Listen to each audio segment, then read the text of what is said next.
చుట్టుపక్కల మేము అభివృద్ధి చేస్తాము, లేకపోతే లేఅవుట్స్ వేస్తాము, ఇంకేదో చేస్తామని అంటున్నారు. ఏం జరగబోతోంది? మేడం, ముఖ్యమంత్రి గారు చెప్పిన మాటల్లో కేవలం అది రాజకీయ నాయకులు రాజకీయ స్వలాభం కోసం ప్రేరేపితంగా ఒక ఎవరైతే రియల్ ఎస్టేట్ బ్రోకర్లు గుంటనెక్కలుగా అనేక మంది విద్యార్థులను రెచ్చగొట్టి చేస్తున్నటువంటి ఉద్యమాన్ని మాత్రమే రెచ్చగొట్టినండి. ఇప్పుడు నాకు అర్థమే కాదు, మళ్ళీ ఇది రెండోసారి మీరు రిపీట్ చేయడం. స్టూడెంట్స్ ఎవరు రెచ్చగొట్టి పోయి కొట్టించుకోరని తనులేమని చెప్పారు ఎవరైనా? అనేక మంది విద్యార్థుల యొక్క త్యాగాలతోటి, పోరాటంతోటి, బలిదానాలతోటి, కొట్లాటతో వచ్చినట్టు తెలంగాణ మీ పాలైంది, బీఆర్ఎస్ పాలైంది. ఇంత మునుపు మీరు విద్యార్థులు లేకుండా మీకేం అవసరం అంటారు? అటువంటి విద్యార్థులను వాడుకున్నది మీరు, వారి త్యాగాల మీద అనుభవించింది ఇది కాదా మీరు మాట్లాడుతున్నారు? ఇవాళ సరే విద్యార్థులు ఆవేదనతో అక్కడ చేస్తుండొచ్చు, కానీ వాస్తవాలు తెలియకపోవడం ఇటువంటి జరిగిందని మేము ఎవరైనా ఇచ్చుకుంటున్నాము. ప్రభుత్వం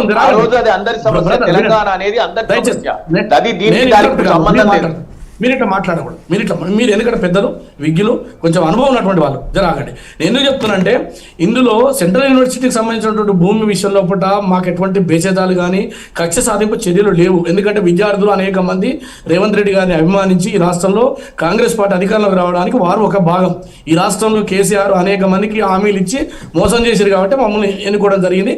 అందుకే ప్రభుత్వం వచ్చిన 15 నెలల్లో దాదాపు 57,600 ఉద్యోగాలు మేము కల్పన చేసినాం. రెండో విషయం, ఇవాళ ప్రభుత్వం ఇంప్లీడ్ అయిన తర్వాతనే ఇక్కడ వచ్చింది, అందులో ప్రభుత్వం యొక్క పాత్ర ఉన్నది. రెండోది, అది సెంట్రల్ యూనివర్సిటీ భూమి కాదు, అది పొరంబోకు అని చెప్పేసి టీజీఐఎస్ కేటాయించిన తర్వాత ఆర్డీఓలు, సర్వేయర్లు అందరూ తేలిస్తే దాన్ని చుట్టూ కూడా డెవలప్మెంట్ చేసి తద్వారా వచ్చేటువంటి రాష్ట్ర ప్రభుత్వ ఆదాయాలు, మౌలిక వసతుల గురించి మాట్లాడుతుంది తప్ప సెంట్రల్ యూనివర్సిటీ కేటాయించిన భూమిని మేము ఒక అంగుళం కూడా ఈ ప్రభుత్వం తీసుకోవడం లేదు.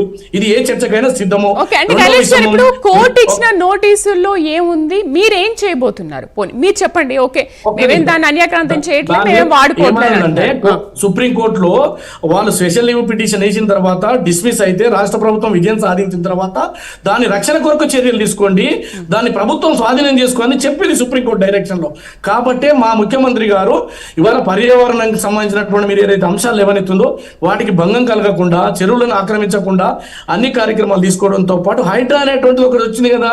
హైదరాబాద్ లో 100 ఎకరాల అన్యాక్రాంతం ఎందుకు అయింది? ఎవరి కాలంలో అయింది? ఎందుకు లేవట్టు వెలిసినాయి?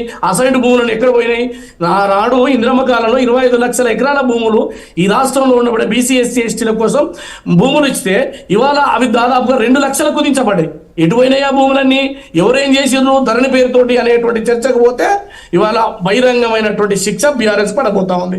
కానీ ఇవాళ మమ్మల్ని నిందించడం కాదండి, మేము ఈ రాష్ట్రంలో ఉండబడేటువంటి యువతకు లేదా రాష్ట్ర అభివృద్ధి కొరకు జరిగేటువంటి ఒక చిన్న కార్యక్రమం తప్ప మేము భూములను అమ్ముతాము లేకపోతే భూములను మొత్తం మేము గుంజుకుంటామని చెప్తలేము. భూములని అనేక చోట్ల ఒక చుక్క నీరు రానటువంటి ఎక్కడైతే మీరు కడుతున్నటువంటి కాళేశ్వరం కింద 1000 ఎకరాలు తీసుకున్నారు.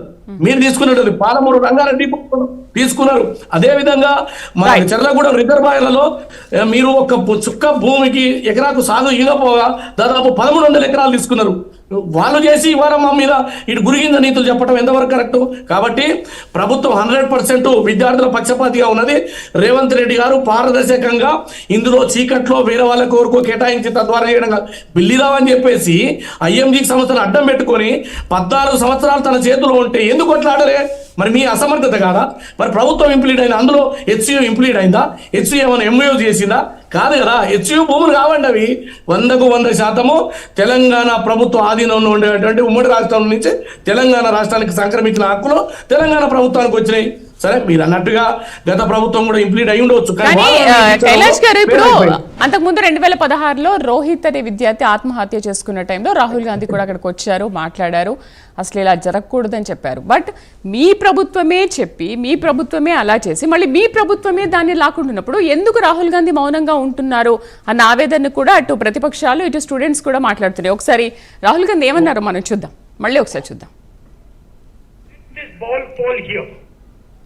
It is very important that we carry this flag forward and that we, in the future, create a legislation, a law that gives certain minimum rights to every single Indian student and does not allow,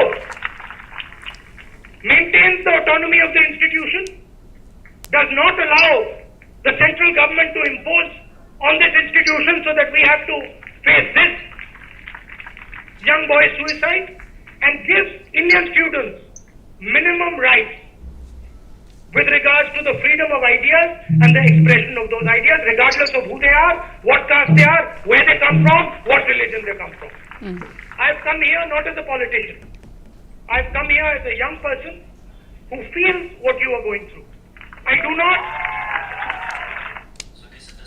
ఏమంటారు కైలాష్ గారు, ఏమంటారు? Campus పై వారి ప్రభుత్వం దాడులు చేస్తుంటే మీరెందుకు మౌనంగా ఉన్నారు అని స్టూడెంట్స్. ఒకటండి, ఆ రోజు జరిగినటువంటి వేములకు సంబంధించి రోహిత్ వేముల విద్యార్థి నాయకునికి కులానికి సంబంధించి జరిగినటువంటి సంఘటనలో దురదృష్టకరమైనటువంటి సంఘటన జరిగింది. దానికి సంఘీభావంగా వచ్చినాడు. కానీ ఇవాళ రాజకీయ ప్రేరేపితంతో 100% చెప్తున్నా, క్యాంపస్ పైన ఎటువంటి దాడులు జరిగినా మేమే ఆదుకుంటాము అన్నప్పుడు మీరు ఆ క్యాంపస్ పైన ఇప్పుడు దాడులు చేస్తున్నారు కదా మరి. ఇవాళ ఒకటండి, ఇవాళ ప్రభుత్వము తన భూములను తాను రక్షించుకుంటుంది కదా, ప్రభుత్వమే కదా ముందు కాపలాదారుగా ఉంటున్నాము. దీంట్లో ఎందుకు రాజకీయంగా ఆరోపణలు చేస్తూ వాళ్ళందరూ విద్యార్థులను ఎందుకు రెచ్చగొట్టాలి? చట్టం ఏం ఊరుకోదు కదా. మీరైనా మేమైనా అందరికైనా ఒకటే కదా. ఇక్కడ గమనించాల్సింది, మేము పాశవికంగా వాళ్ళందరి మీదకి పోలేదండి. ప్రభుత్వము తన కార్యక్రమం ముందు ఏపీఐసి టీజీఐఎస్సి కేటాయించిన తర్వాత టీజీఐసి డెవలప్మెంట్కి పోతా ఉంది. డెవలప్మెంట్కి పోతున్నప్పుడు మరి కావాలని ఉద్దేశపూర్వకంగా 1-2 విద్యార్థి సంఘాలు చేస్తే డెఫినెట్ గా చట్టం పనిచేస్తుంది కదా. చట్టం మేము కావాలని విద్యార్థులను ఉసిగొల్పో లేకపోతే మేము రాజకీయంగా వాడుకొని చేసింది కాదు కదా. ఇది వాళ్ళు ప్రతిపక్షాలు ఉన్న వాళ్ళు చేస్తున్నటువంటి ఆరోపణని మేము తీవ్రంగా ఖండిస్తున్నాం. 100% మేము విద్యార్థులకు కానీ వ్యక్తిగతంగా వ్యతిరేకం కాదు. సెంట్రల్ భూమికి యూనివర్సిటీకి సంబంధించినటువంటి భూమిని ఎట్టి పరిస్థితుల్లో ఈ ప్రభుత్వం తీసుకోదు. అందులో ఒక అంగుళం కూడా లేదు. మరొకసారి చెప్తున్నా, ఇది కేవలం ప్రభుత్వం ఇంప్లీడ్ అయిన తర్వాత సుప్రీంకోర్టు ద్వారా వచ్చినటువంటి హక్కులు. ఈ హక్కులు పూర్తి బాధ్యత రాష్ట్ర ప్రభుత్వం. దాని హక్కులు, దానికి సంబంధించినటువంటి వ్యవహారాలు మొత్తం కూడా తెలంగాణ రాష్ట్ర ప్రభుత్వం.